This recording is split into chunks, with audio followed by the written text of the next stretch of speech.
Kur ju më zgjodhët për t'ju udhëhequr, këtu dhe plot 2 dekada më parë, ajo ma ishte pa arritshme me sy për shqiptarët, ndërkohë që ne socialistët ishim shëmbur për tokë.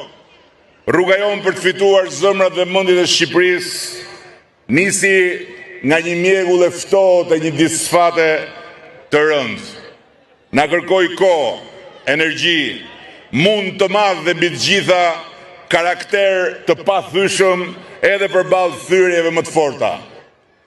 Në ndërkohë Tirana u bë kështjella jonë, ku ne projektonim, ndërtonim, transformonim pa pushim qytetin, duke hasur në çdo hap vrasësinë e ignorancës armiqësore të kundërshtarëve tanë politik.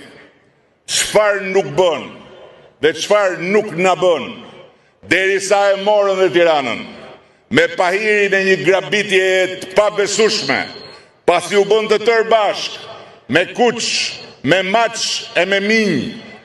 Ajo përmbysje e fitores sonë e pike me 10 votat, që na dhanë një gëzim sa të jashtëzakonshëm, aq edhe të përkohshëm, ishte në fakt testi më i vështirë i karakterit që ne farktuam hap pas hapi. Dhe ai rrëzim poshtrues ishte sprova e fundit përpara ngjitjes së pandalshme lart të Partisë Socialiste të Shqipërisë.